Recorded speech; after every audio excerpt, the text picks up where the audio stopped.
Bismillahirrahmanirrahim. Kita melanjutkan kajian kitab Ihya Ulumuddin, yaitu membahas tentang Kitab Adbil Ujlah. Sudah sampai bab kedua, fi wawaidil ujlah wa wailiha. Pada minggu yang lalu kita sudah bahas tentang faedah yang kedua, yaitu seorang salik, seorang murid itu menjadi pribadi yang an-naf'u wal intifa. An-naf'u itu menjadi orang yang bermanfaat, wal intifa dan bisa mencari manfaat. Ya. Wa aman naf'u, ini lanjutan dari minggu yang lalu. Wa aman naf'u, dan adapun mencari manfaat, wa anafa'u, dan adapun memberikan manfaat. Ya, intifa itu berusaha untuk menjadi pribadi yang manfaat. Ya, fahuwa ayyan fa'an nas imma bimalihi, yaitu ayang fa'a, dapat memberikan manfaat siapa murid an-nasa, kepada manusia, masyarakat sekelilingnya, imma bimalihi, ada kalanya dengan hartanya. Itu para salik, para murid ini menurut Imam Ghazali, kita dinasehatin jangan buru-buru pengen kholwat, ya, kalau ilmu kita belum mapan, persiapan kita belum mapan. Maka oleh Imam Ghazali dinasehatkan lebih baik kamu aktif di tengah masyarakat sesuai dengan kemampuanmu, ya, sesuai dengan profesimu, sesuai dengan keahlianmu. Karena ketika kamu hadir di tengah masyarakat bisa memberikan manfaat, ini lebih utama. Nah, dalam memberikan manfaat di tengah masyarakat itu imma bimalihi, ada kalanya dengan hartanya. Ya, ini orang-orang yang sudah memiliki keyakinan, ya, bahwa harta itu sebagai titipan amanah dari Allah. Ya, harta itu cukup di tangan, itu akan mudah hartanya itu bermanfaat. Tapi kalau orang yang diberikan harta oleh Allah tapi tidak menyadari bahwa harta ini amanah, harta ini hanya titipan, apalagi bagi para salik, harta ini nggak boleh masuk ke dalam hati, cukup di tangan. Maka apabila kita menyadari bahwa ini sebagai amanah, maka laksanakanlah amanah ini dengan sebaik mungkin, ya, bisa menolong orang-orang di sekitar kita. Ini lebih baik, ya, menurut Imam Ghazali, dibandingkan orang yang belum mapan ilmunya pengen uzlah di tengah gunung. Sebab kalau uzlah di tengah gunung nggak ada manfaatnya, dan dia juga nggak merasakan efeknya. Kenapa? Karena ilmunya belum masuk. Maka lebih baik kita berbuat sebanyak-banyaknya di tengah masyarakat, menjadi pribadi yang manfaat, ini lebih utama. Itu. Ya, jadi ada kalanya dengan bimalihi. Kalau harta nggak punya, au bibadani, yaitu dengan tenaganya. Ya. Jangan sampai harta tidak, tenaga tidak.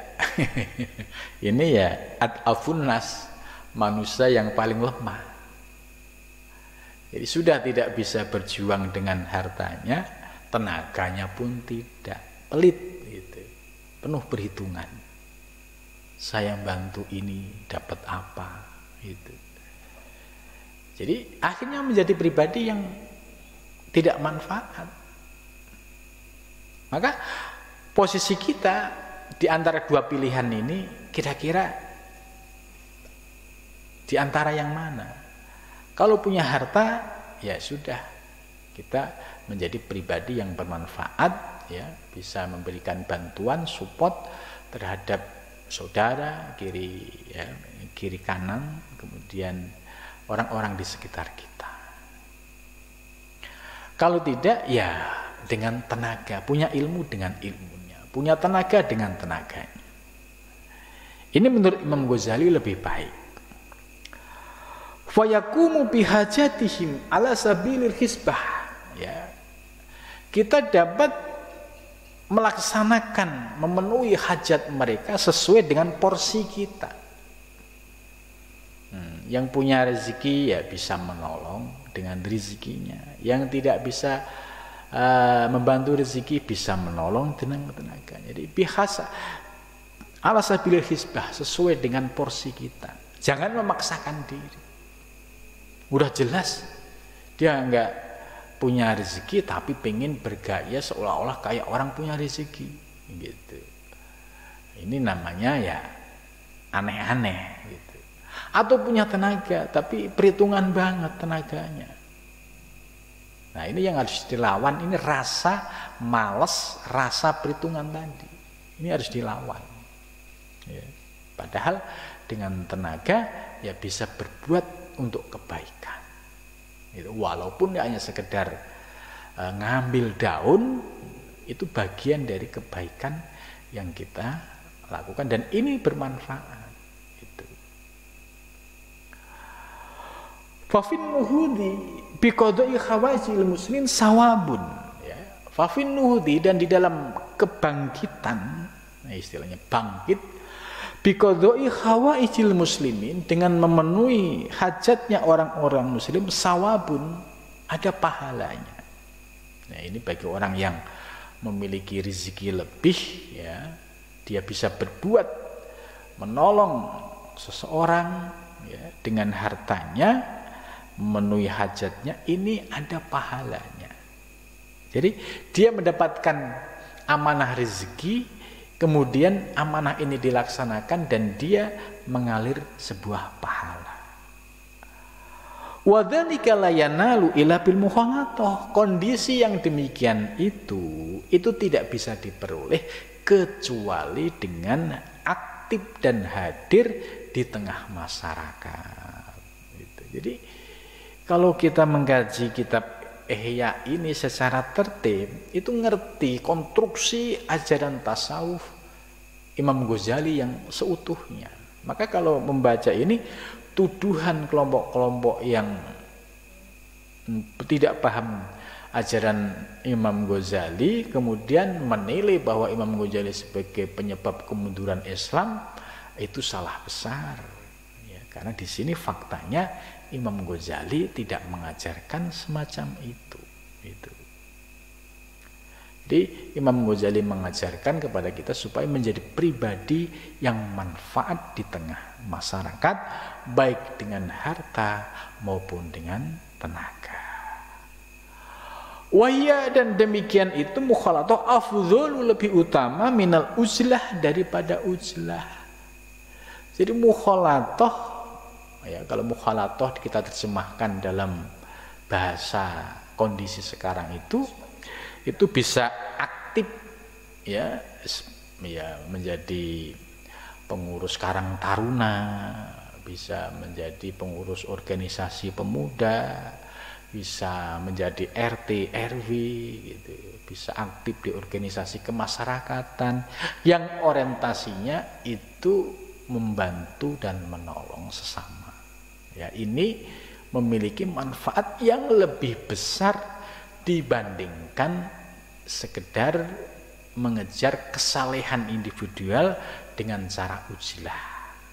Ini oleh Imam Ghazali, wa ya afdhalu, ini lebih penting minal uzlati, daripada uzlah, fi hakiman la tatahadab ahlaku, bagi haknya orang yang akhlaknya tidak terbimbing.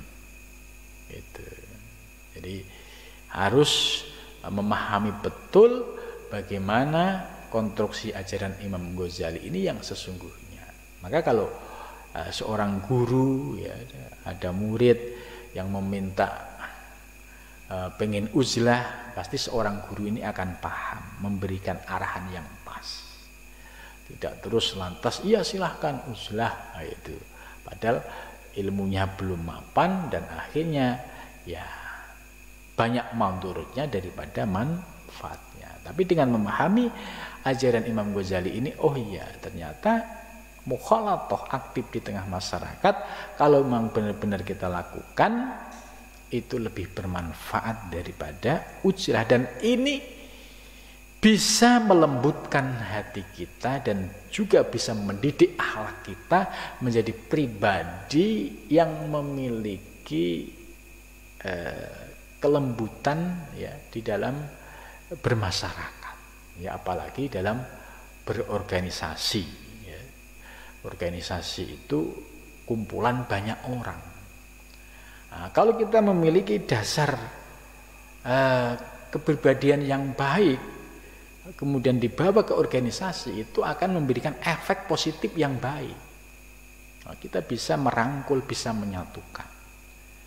Tapi kalau dirinya belum bisa, maka ini ya sangat bahaya. Artinya dalam berorganisasi dia masih membawa egonya, membawa keakuannya, membawa dirinya merasa ini itu gitu kan.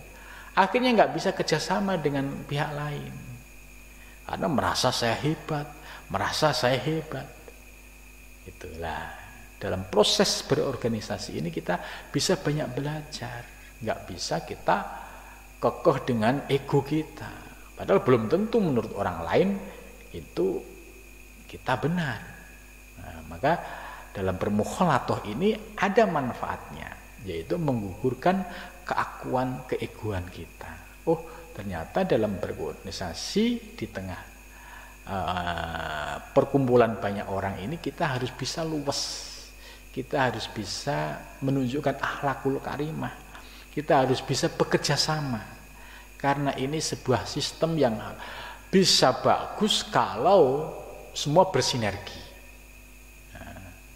Nah, dari sinilah akhirnya membawa manfaat. Maka kondisi mukhalatoh yang seperti ini lebih afdol dibandingkan tadi ya dia ujlah, karena di dalam ujlah tanpa ilmu sia-sia.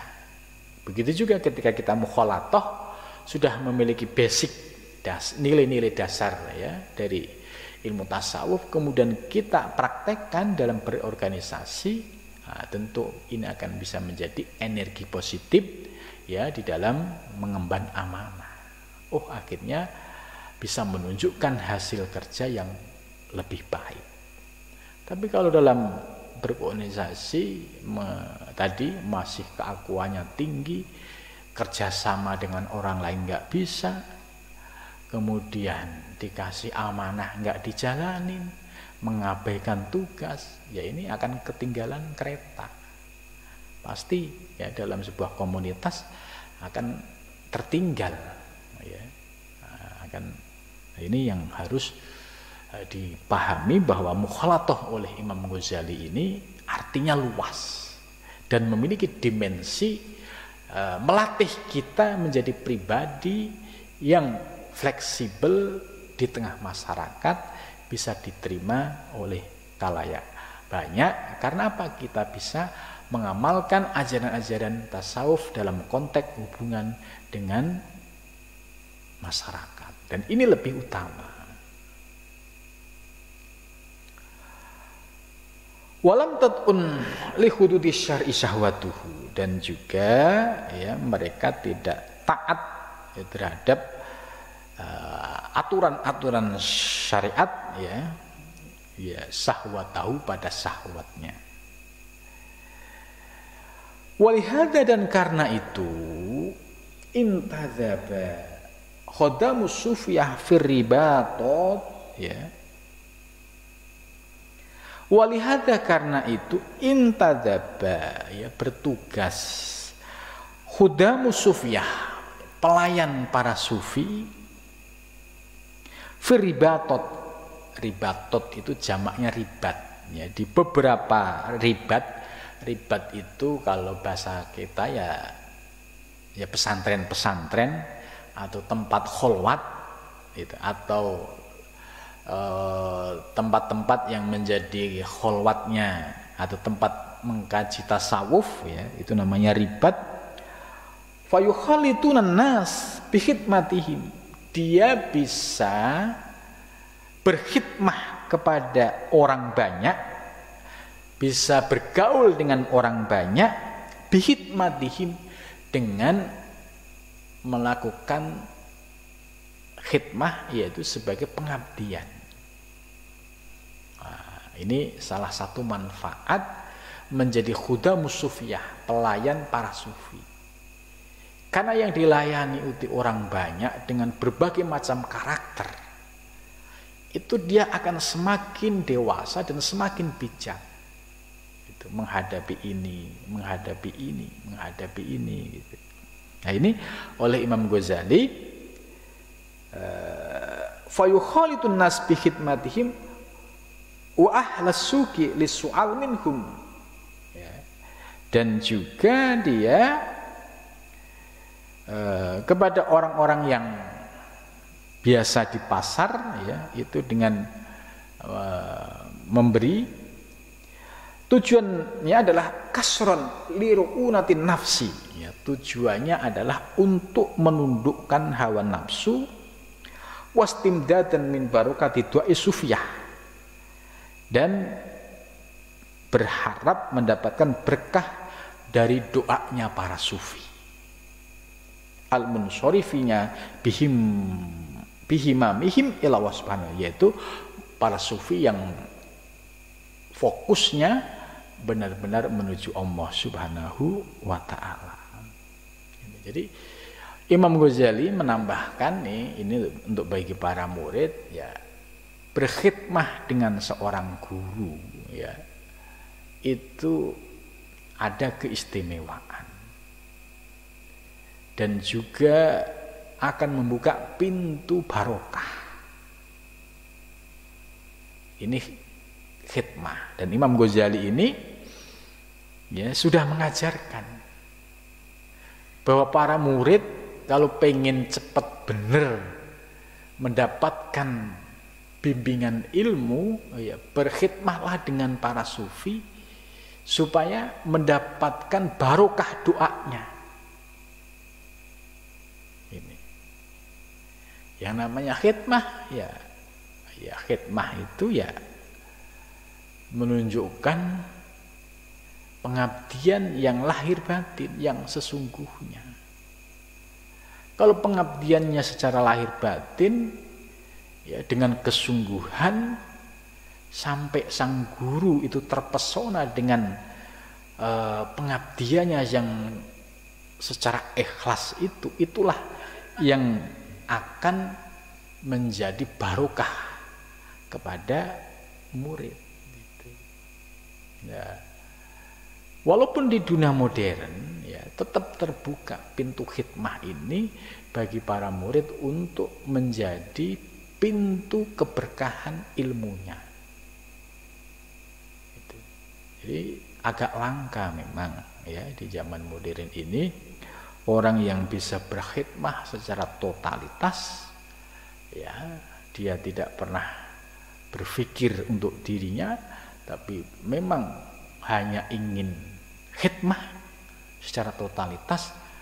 Ketika hati seorang guru itu terlintas, terpesona dengan khidmah seorang murid, kemudian muncul doa, ini yang istimewa. Doanya sang guru itu nembus dan pasti akan berbuah keberkahan kepada para murid. Gitu. Nah, ini pentingnya khidmah secara totalitas. Jadi kalau dikasih amanah, ya jalankan, dipegang dengan sungguh-sungguh.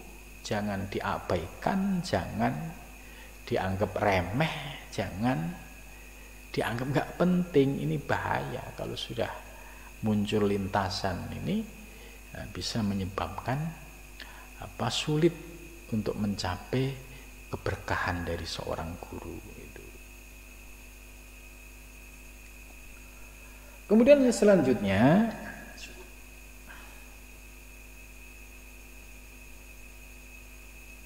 Jadi wastimdatan min barokati du'a sufiyah. Ini ternyata apa yang terjadi pada zaman Imam Ghazali, berarti zaman abad 12 ya, di Baghdad dan di Damaskus ya, itu hampir sama kayak di Indonesia. Di Indonesia itu juga banyak para santri yang khidmah kepada gurunya yang totalitas ya, yes, pokoknya ingin menyenangkan gurunya. Nah, murid-murid yang memilih jalur khidmah ini ya, ini ternyata sudah ya dijelaskan oleh Imam Ghazali bahwa murid-murid yang seperti ini istimdad min barokati du'a sufiyah. Dia berharap mendapatkan doa para sufi ya, al-munsharifin bimamihim ilah ta'ala. Wa kana hadha huwal mabda' fil a'syaril khaliyah. Dan ini tentu ya disesuaikan dengan kondisi zamannya ya, sebab tantangan zaman ya selalu berbeda, akan tetapi ya substansi dari khidmah itu tetap menjadi nilai ya. Seorang murid kalau pengen berkah ilmunya, pengen berkah hidupnya, yaitu dengan cara khidmah. Tapi khidmahnya yang totalitas, yang sepenuh hati, bukan jangan setengah hati. Sebab kalau setengah hati sampai mengecewakan guru, ini juga repot juga. Jadi kalau mau khidmah yang totalitas ya, tapi dengan konsekuensi ya dia harus bisa mengalahkan dirinya sendiri. Nah, itu yang paling berat. Akan tetapi ya barokah yang akan diperoleh itu lebih istimewa. Karena ada doa seorang guru ya yang terlintas karena terpesona dengan khidmahnya seorang murid.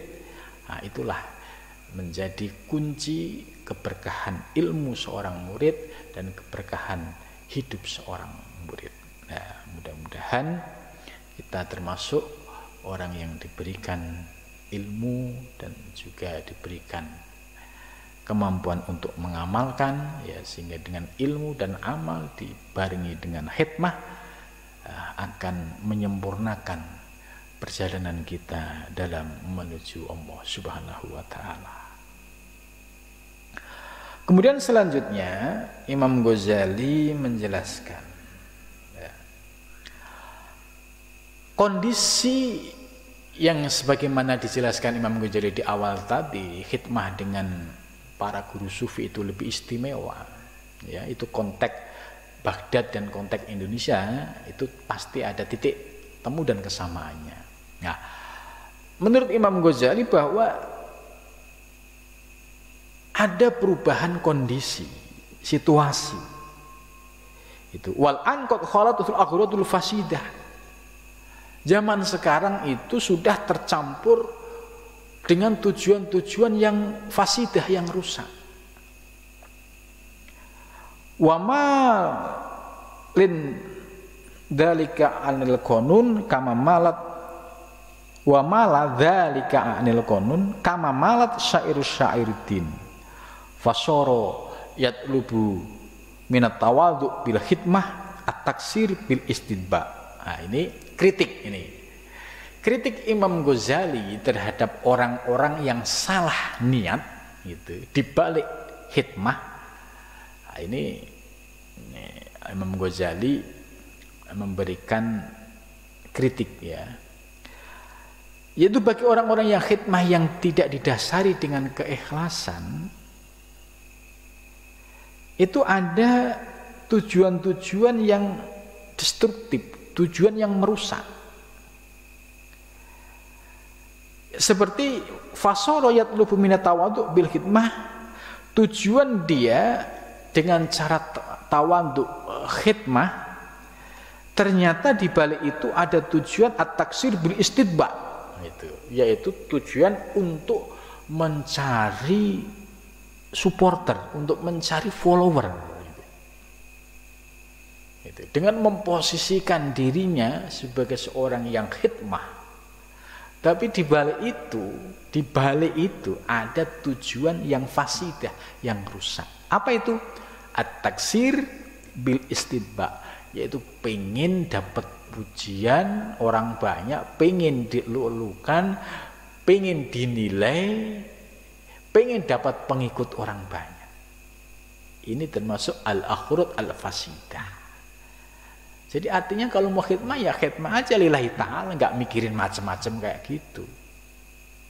Atau saya mau khidmah biar nanti kayak si A gitu kan, nanti kayak si B. Nah, ini sudah tidak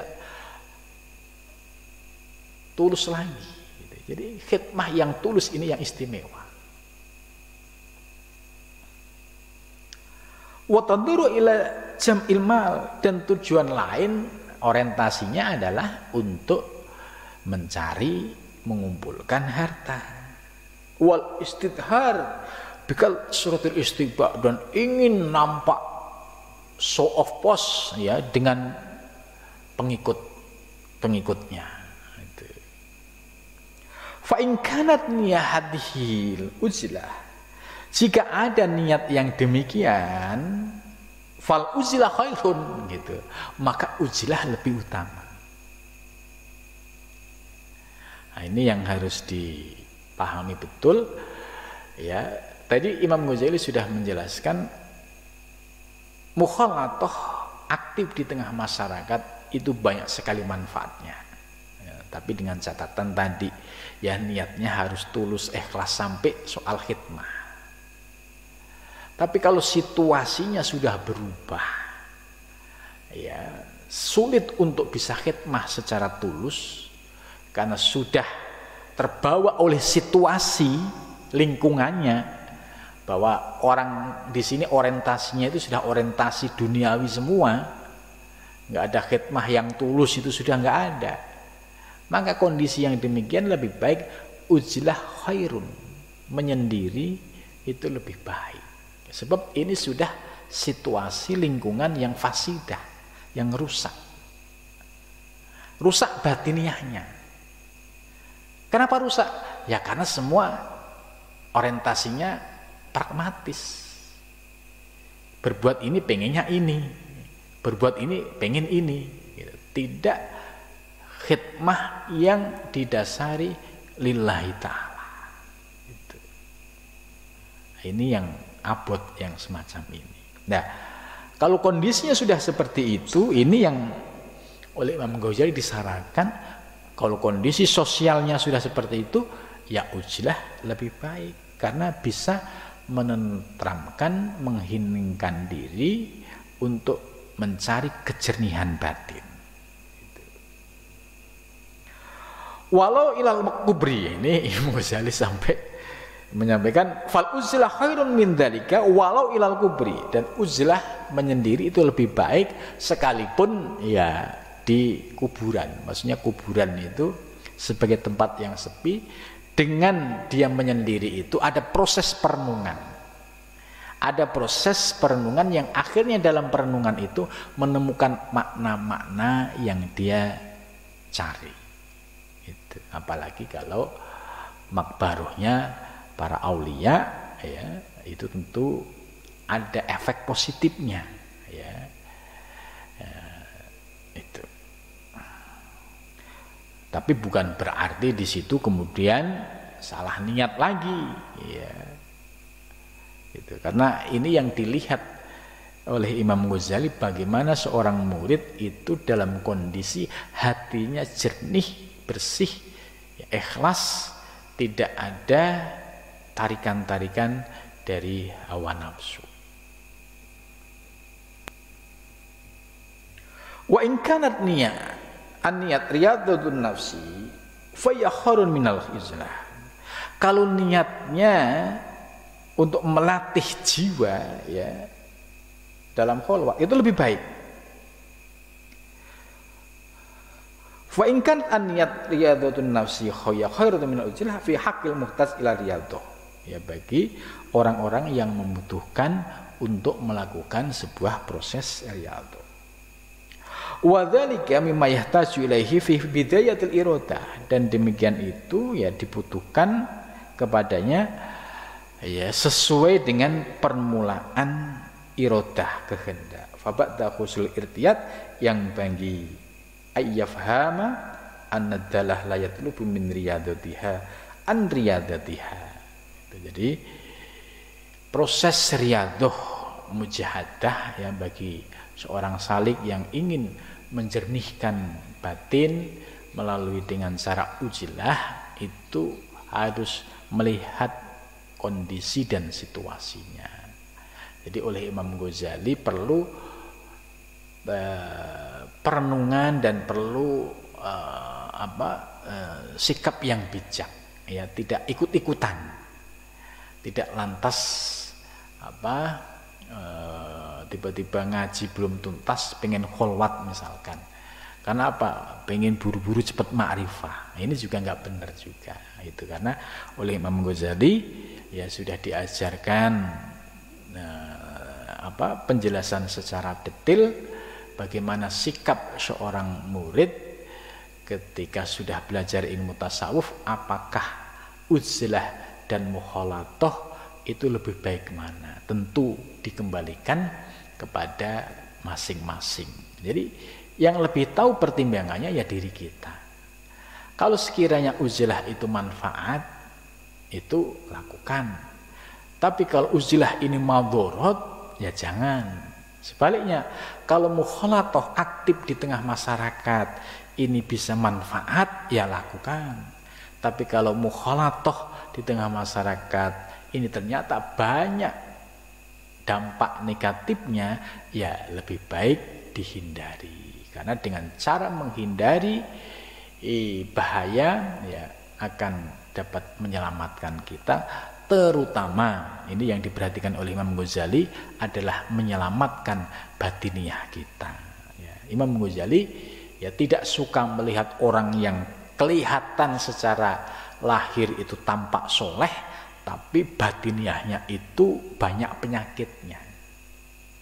Nah, ini yang harus menjadi pegangan kita, jangan sampai kita menjadi orang yang nampaknya dari aspek lahir itu soleh, tapi ternyata batiniahnya itu banyak penyakitnya yang belum bisa dibersihkan. Nah, kita diarahkan supaya membersihkan kotoran-kotoran batin ini, karena kalau kita bisa membersihkan kotoran batin akan berdampak ya kepada kemurnian hati, kemurnian niat ya, kemudian dampaknya kita bisa berakhlakul karimah. Mudah-mudahan ya, kita senantiasa mendapatkan bimbingan dari Allah Subhanahu wa taala. Ya, sampai di sini dulu. Wa nafiqna tarik. Assalamualaikum warahmatullahi wabarakatuh.